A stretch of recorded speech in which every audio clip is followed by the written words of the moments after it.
दोस्तों कहा जाता है कि चित्रकूट के घाट पर भई संतन की भीड़ और तुलसीदास चंदन घिसे तिलक दे रघुवीर। दोस्तों ये वही जगह है जहाँ पर तुलसीदास जी ने चंदन घिसकर रघुवीर जी को यानी श्री राम प्रभु को तिलक दिया था। और हनुमान जी जो है देखिए यहाँ तोतामुखी एक गेट बना हुआ है। यही तोतामुखी गेट से ही यहीं पर जो है हनुमान जी तोते के रूप में विराजमान थे और तुलसीदास जी को यह बताते हैं इस दोहे को कहकर कि प्रभु श्री राम को आप तिलक दे रहे हैं। तब तुलसीदास जी को यह जानकारी होती है कि नहीं, हम प्रभु श्री राम जी को तिलक दे रहे हैं। यह वही जगह है, यह वही घाट है। हम लोग इस समय राम घाट पर मौजूद हैं। दोस्तों हम आपको इस वीडियो में आपको चित्रकूट के सारे जो भी प्रसिद्ध स्थान हैं, जो भी तीर्थस्थलीय स्थल हैं, उसको हम घुमाने वाले हैं और आप लोगों को एक एक करके बारी बारी से हर जगह आप लोगों को दिखाने वाले हैं। बने रहिएगा हमारे इस वीडियो में। तो चलिए शुरू करते हैं आज का ये वीडियो। दोस्तों परसुनी नदी के तट पर बसा चित्रकूट धाम बहुत ही सुंदर प्राकृतिक और आध्यात्मिक स्थान है।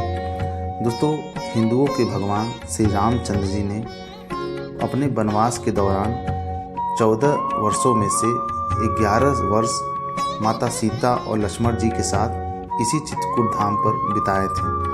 दोस्तों चित्रकूट धाम उत्तर प्रदेश के चित्रकूट और मध्य प्रदेश के सतना जिले में स्थित है। यहाँ पर दूर दूर से पर्यटक घूमने के लिए आते रहते हैं। दोस्तों चित्रकूट अद्भुत भौतिक विशेषताओं के साथ ही साथ सांस्कृतिक और ऐतिहासिक स्थानों की एक अनोखी अनुभूति प्रदान करता है।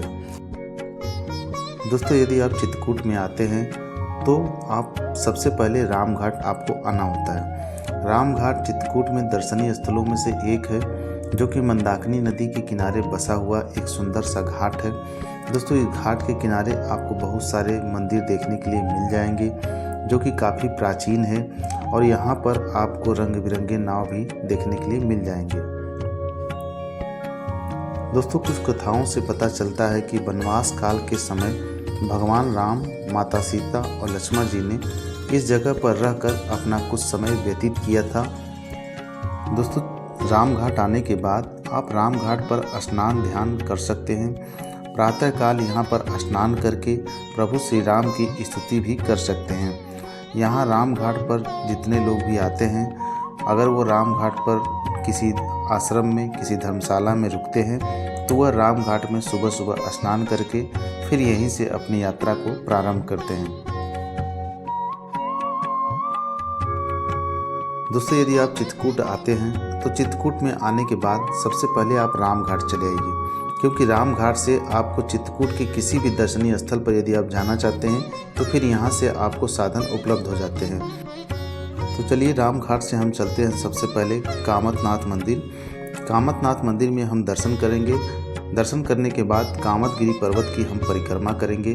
इस परिक्रमा का महत्व यह है कि ऐसा माना जाता है कि इस परिक्रमा के करने के बाद आपकी जो भी मनोकामनाएं हैं वो सभी पूर्ण होती हैं।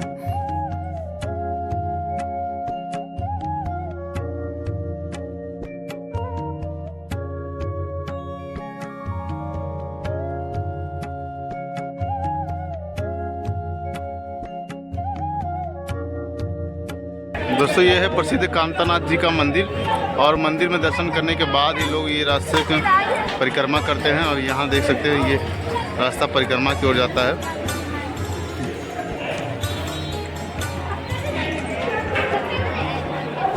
इसी मंदिर के चारों ओर जो पर्वत है स्थित है कामतानाथ पर्वत, उसी पर्वत के चारों ओर जो है सब लोग जो है अपनी परिक्रमा को पूरी करते हैं।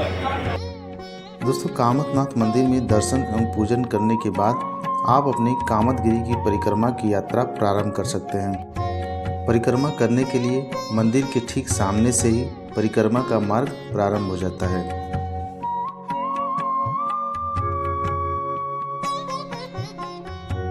कामतनाथ मंदिर के दर्शन करने के बाद चलना है हम लोग परिक्रमा करने। यहाँ से 5 किलोमीटर की परिक्रमा है, तो टोटल बताई जाती है। दोस्तों चित्रकूट के पवित्र और रमणीय स्थानों में शामिल यहाँ का कामतगिरी पर्वत यहाँ आने वाले टूरिस्टों और यहाँ आने वाले सभी दर्शनार्थियों को अति प्रिय लगता है। प्राचीन कथाओं के अनुसार इस खूबसूरत सृष्टि की रचना करते समय परमपिता ब्रह्मा जी ने चित्रकूट के इस पावन स्थान पर 108 अग्निकुंडों के साथ हवन किया था। अपने वनवास काल के दौरान भगवान श्री राम भी इस स्थान पर कुछ समय व्यतीत किए थे। दोस्तों धनुषाकार इस पर्वत पर एक विशाल झील है जो कि यहाँ आने वाले सैलानियों को काफ़ी आकर्षित करती है। दोस्तों प्रसिद्ध कामतानाथ मंदिर का दर्शन करने के बाद अब हम लोग जो है चल पड़े हैं परिक्रमा के लिए। परिक्रमा के बारे में बताया जाता है कि यह लगभग 5 किलोमीटर की दूरी है परिक्रमा की, और कामतानाथ जो पर्वत है उस पर्वत के किनारे किनारे ये परिक्रमा है टोटल 5 किलोमीटर की। देख रहे हैं काफ़ी श्रद्धालुगढ़ हमारे पीछे पीछे भी है और बहुत सारे श्रद्धालुगढ़ आए हैं इस परिक्रमा में। तो आप भी अगर चित्रकूट आते हैं तो कामतानाथ पर्वत का परिक्रमा जरूर करिएगा।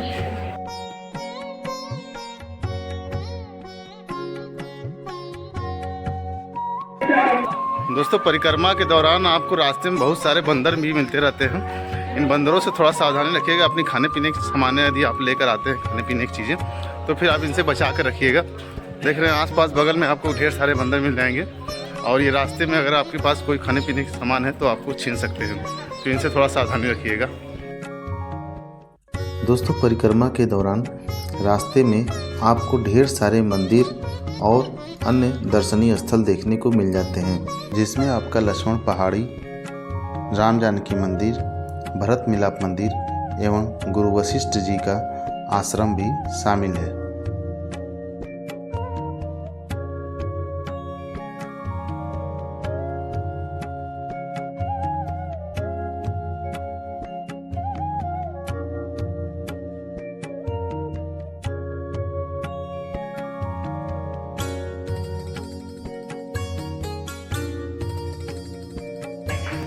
दोस्तों यहाँ उत्तर प्रदेश पर्यटन विभाग द्वारा रामायण दर्शन शो चलाया जाता है। 25 मिनट का है, देख सकते हैं आप डिजिटल गैलरी में। और ये शो का समय है सुबह 7 बजे से 11 बजे तक और शाम को 4 बजे से 7 बजे तक। 20 रुपये प्रति व्यक्ति है।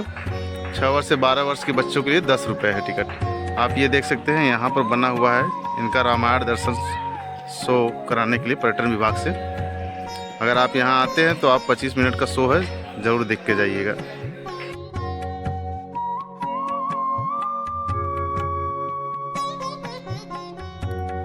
दोस्तों चित्रकूट के दर्शनीय स्थलों में भरत मिलाप मंदिर परम दर्शनीय स्थानों में से एक है, जो कि परम कुटीर के नज़दीक स्थित है।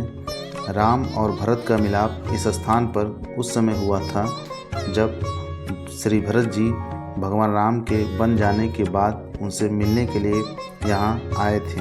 भरत मिलाप की इस कथा के साथ ही भगवान राम के पद चिन्हों के निशान आज भी इस स्थान पर मौजूद हैं।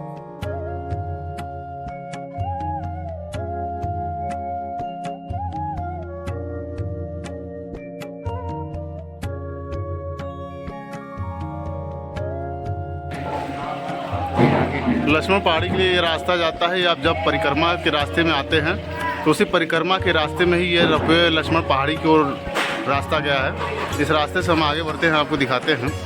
ये रास्ता आगे लक्ष्मण पहाड़ी की ओर जाता है। देखिए रोपवे के लिए यहाँ पर गेट बना है। लक्ष्मण पहाड़ी रोपवे प्रवेश द्वार ये है। 7 बजे से लेकर सुबह 6:30 बजे शाम तक यहाँ रोपवे की व्यवस्था आपको दी जाती है।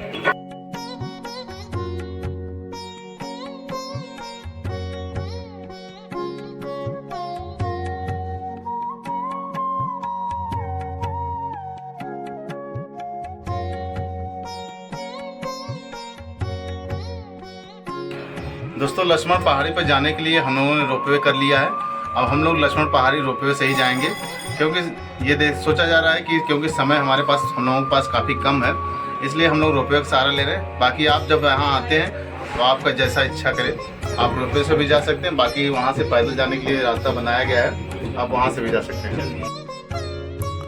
दोस्तों, लक्ष्मण पहाड़ी चित्रकूट के धार्मिक स्थलों में से एक है और यह पहाड़ी कामतगिरी पहाड़ी के पास ही में स्थित है। इस पहाड़ी में आपको श्री राम, लक्ष्मण जी और भरत जी का मंदिर देखने को मिल जाएगा। लक्ष्मण पहाड़ी तक पहुंचने के लिए आपको रोपवे की भी सुविधा मिल जाती है। इसके साथ ही साथ यदि आप चाहें तो सीढ़ियों से भी जा सकते हैं।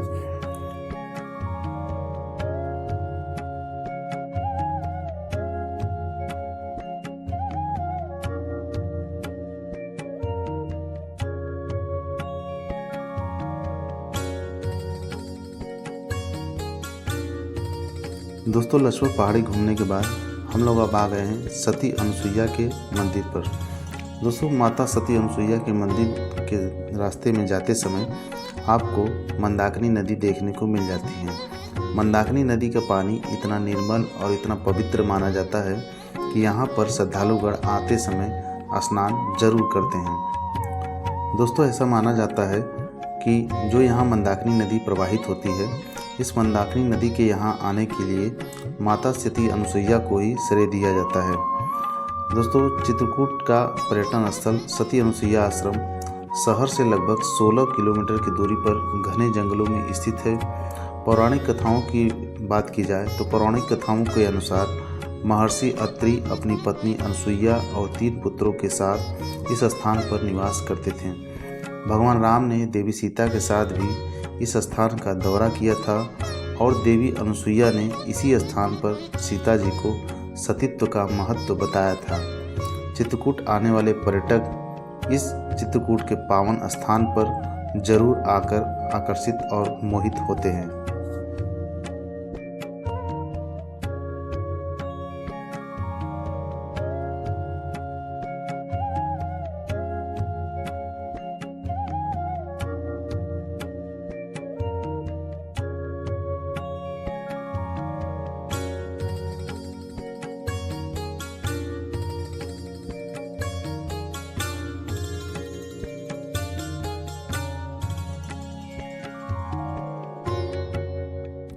दोस्तों, माता सती अनुसुईया के मंदिर घूमने के बाद अब हम लोग आ चुके हैं गुप्त गोदावरी।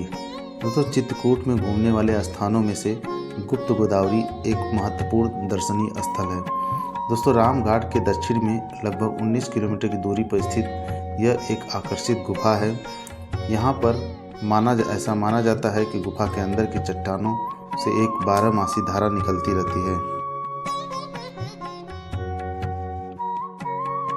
दोस्तों, इस गुफा के अंदर आने के बाद आपको यहाँ पर एक अजीब सा नज़ारा देखने को मिलेगा। दोस्तों, इस गुफा के अंदर भी छोटे छोटे मंदिर एवं मूर्तियाँ स्थापित की गई हैं। दोस्तों, पौराणिक कथाओं के अनुसार ऐसा माना जाता है कि प्रभु श्री राम और लक्ष्मण जी इस गुफा में रहते थे और इस गुफा में भी रहकर वो दरबार वगैरह लगाया करते थे। दोस्तों, इस गुफा के अंदर ही माता सीता का स्नान कुंड भी है, जहां माता सीता अक्सर स्नान किया करती थीं।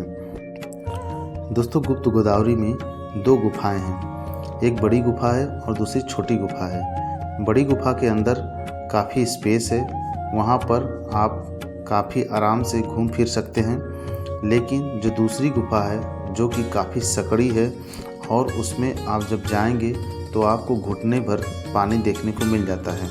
दोस्तों, यहाँ पर हम आपसे यही सलाह देना चाहते हैं कि आप बारिश के दिनों में यानी बरसात के दिनों में इस पानी वाली गुफा में न जाएं, क्योंकि हो सकता है कि पानी बढ़ जाए और कोई दुर्घटना भी हो सकती है।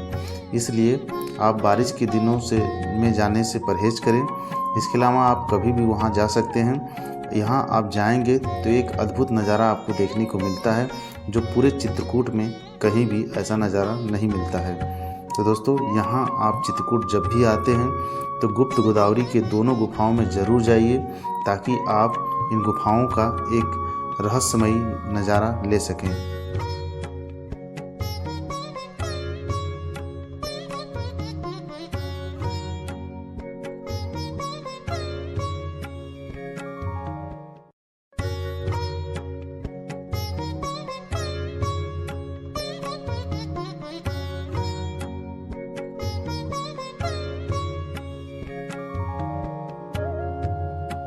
दोस्तों चित्रकूट के दर्शनीय स्थलों में से एक स्फटिक शिला का एक अलग ही अपना पौराणिक महत्व है। दोस्तों जानकी कुंड से कुछ ही किलोमीटर की दूरी पर स्थित मंदाकिनी नदी के तट पर यह स्थित है। साथ ही चित्रकूट के घने जंगलों में स्थित इस स्थान पर एक शिला है जहां पर प्रभु श्री राम के पैरों के निशान आज भी मौजूद हैं। दोस्तों ऐसा कहा जाता है कि माता सीता ने प्रभु श्री राम के साथ ज़्यादातर समय इसी शिला पर व्यतीत किए हैं। इसके अलावा पौराणिक कथाओं के अनुसार यह वही जगह है जहां देवी सीता को भगवान इंद्र के पुत्र जयंत ने कौवा बनकर काट लिया था और प्रभु श्री राम ने उस कौवे के पीछे अपने बाण छोड़े थे जो कि उसके एक आंख में जाकर लग जाते हैं। दोस्तों चित्रकूट में घूमने वाली जगहों में शामिल जानकी कुंड मंदाकिनी नदी का एक सुंदर किनारा है।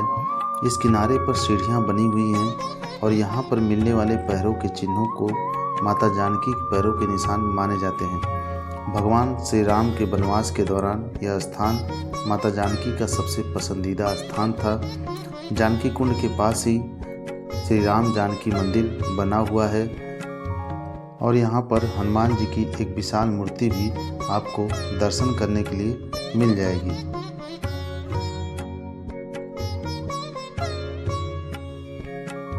दोस्तों अब हम आ गए हैं हनुमान धारा। हनुमान धारा चित्रकूट के प्रमुख दर्शनीय स्थलों में से एक है। दोस्तों ऐसा माना जाता है कि जब हनुमान जी लंका दहन करने के बाद वापस आ रहे थे तो उनके पूंछ में जो आग लगी थी उस आग को बुझाने के लिए उन्होंने यहाँ पर स्थित एक झरने का प्रयोग किया था। उसी झरने को यहाँ हनुमान धारा के नाम से जाना जाता है। दोस्तों हनुमान धारा तक पहुँचने के लिए आप चाहे तो सीढ़ियों का भी प्रयोग कर सकते हैं। इसके अलावा यहाँ पर आपको रोपवे की भी सुविधा मिल जाती है। अगर आप सीढ़ी से जाना चाहते हैं तो लगभग 600 से 700 सीढ़ियाँ आपको चढ़नी पड़ती हैं, तब जाकर आप हनुमान धारा तक पहुँचते हैं। तो दोस्तों आज की इस वीडियो में बस इतना ही। अगर हमारा ये वीडियो आपको पसंद आया हो तो हमारे इस वीडियो को लाइक कर, चैनल को सब्सक्राइब कर, बेल आइकन को प्रेस कर ऑल पर क्लिक कर दीजिएगा ताकि आप सबको इसी तरह के दर्शनीय वीडियो मिलते रहें। धन्यवाद।